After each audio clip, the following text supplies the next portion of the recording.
Hi, my name's Phil. I like talking about politics. So, emboldened by his visit to China, where he met with Xi Jinping and Kim Jong-un, Vladimir Putin has said he considers NATO troops to be legitimate targets if they support Ukraine, even after a peace deal is reached.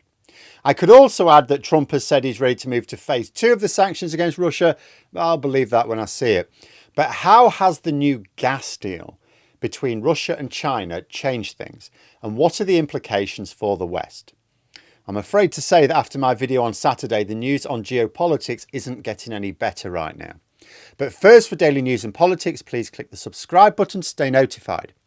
So Vladimir Putin has said that he would consider NATO troops in Ukrainian-held territory, even after a peace agreement, to be legitimate targets. Now, there are a number of implications here. The first is, think about the timeline. So let's say a peace agreement is reached, which accepts that Russia holds some Ukrainian territory and Ukraine retains the rest.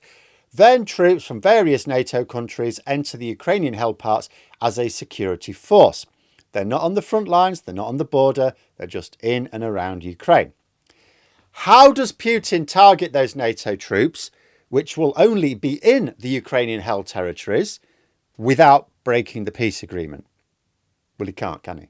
So Putin has openly said that not only is he not interested in a peace agreement just yet, but that even when he is, he will not honour it.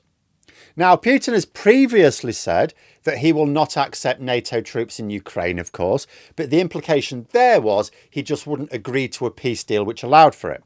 But now he's saying he would violate a peace agreement specifically to attack NATO troops if he didn't like where they were, even those nowhere near the border.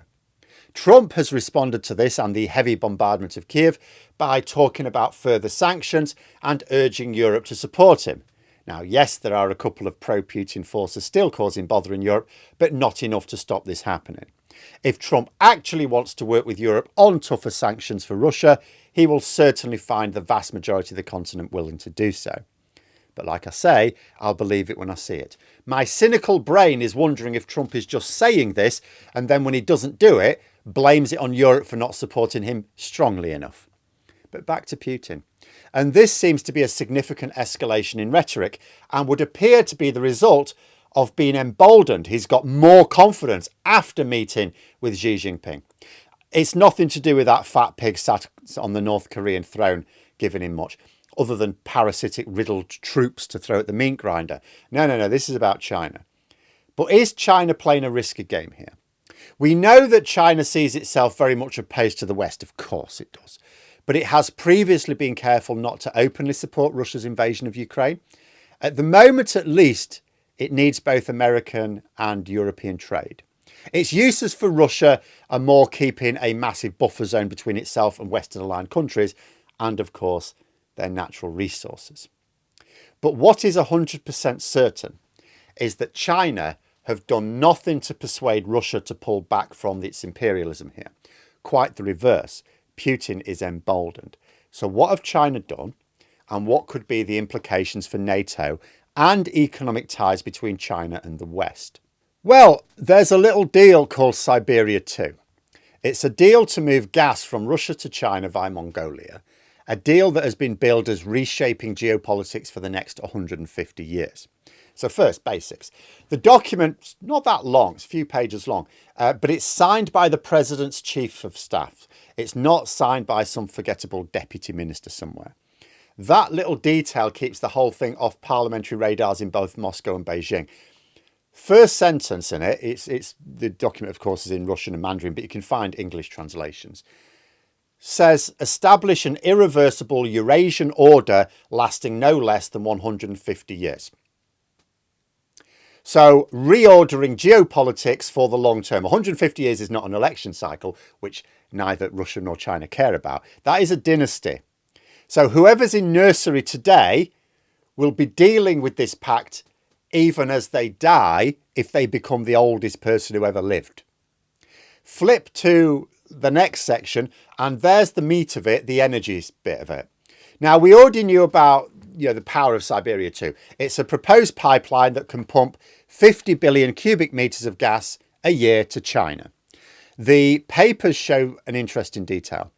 Beijing will pay roughly a third less for this gas than Germany was.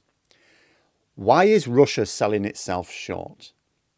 Because ultra-cheap energy supercharges Chinese factories and handcuffs Moscow to a customer that cannot be sanctioned by Washington. Remember how Trump tried a trade war with Beijing? It did not go well. Russia is basically paying protection money to China here. Europe, meanwhile, then has to find pricier LNG tankers. You can call it a win-win-lose situation, couldn't you?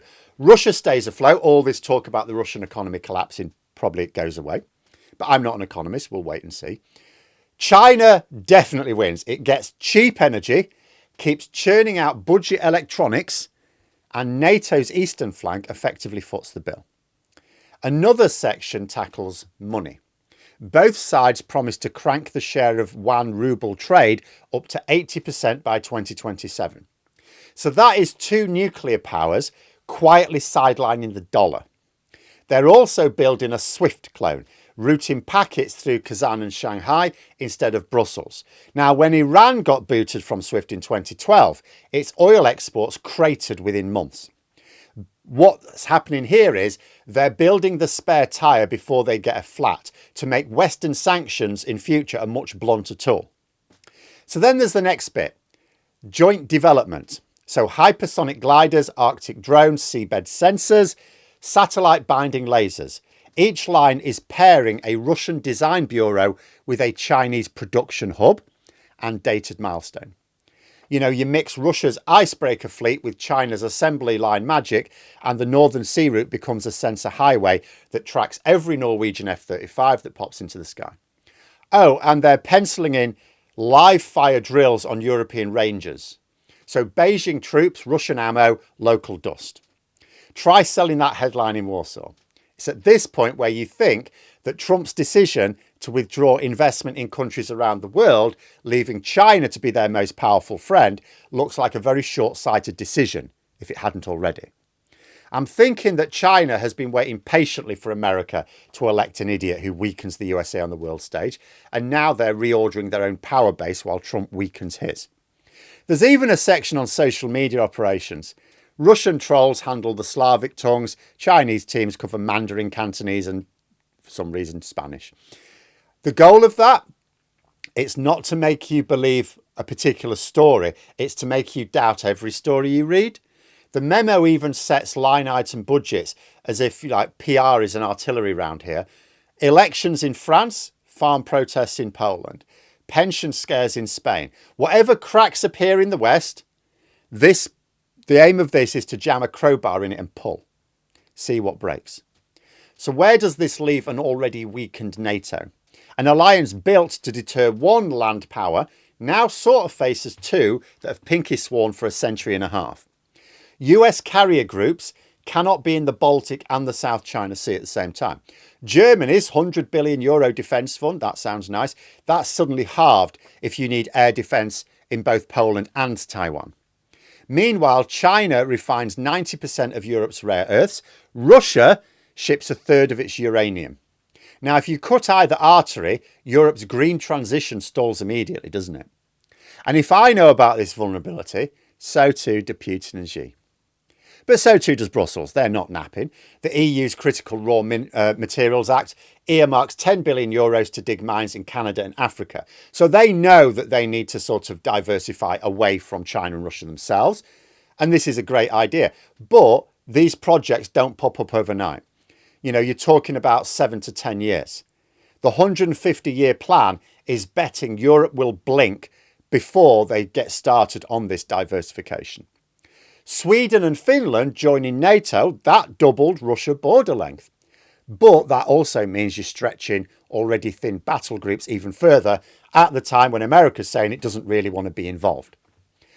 Part of the project as well is to woo India and Brazil, South Africa, Saudi Arabia, back our dollar-free banking clubs and we'll finance your ports, your rail, your 5G. And you know what? We're not going to ask any awkward questions about human rights. For countries who are tired of all that lecturing, cheap infrastructure that arrives on time and without the hassle is a bit of a sales pitch for them. So every UN vote then that flips is another straw on NATO's legitimacy.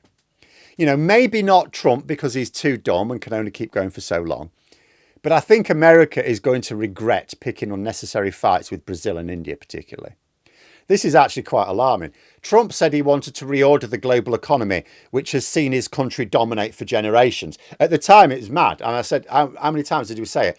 Why would you reorder a global economy where you are king? However, China's now saying, good plan, we'll get moving. So, is there anything we can do?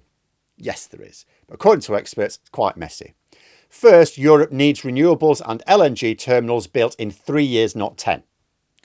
Second, NATO has to treat tech sanctions like tank counts. Every chip you deny to a Chinese weapons lab is a missile that will not reach Europe's borders tomorrow. But we need to get Trump to understand what's going on here to action this one. 3, we need to fund real local journalism so disinformation farms don't own the conversation by default. Yes, you've already spotted the small flaw in that plan. Unfortunately, in the UK at least, local journalism has been hollowed out and national journalism is completely owned by the far right. And objective journalism of any kind has been crushed in the United States. 4, flip the global south pitch. Offer tariff-free access for critical minerals processed in partner countries, tying their growth to open markets instead of authoritarian convenience. Right? Make a better offer than China is doing. Again, unfortunately, Trump is ignoring the global south at best and picking fights with them at worst. You know, people thought the war in Ukraine could escalate into a potential trigger for global war. That fear looks a whole lot more credible after the last few days. There are, of course, people who think that war has already begun and we just don't realise it yet. That even though there have been no direct conflicts between superpowers, that the trajectory is now set. This is probably never actually true until it happens, but I can understand people being sceptical about the West taking action before it's too late, because we don't really appear to be, especially with America run by low-intelligence ultra-nationalists at the absolute worst possible time. But let me know what you think in the comments below. And for more content, you could subscribe to the channel or even join for access to streams and behind-the-scenes updates. Thanks for watching, and until next time, I'll see you later.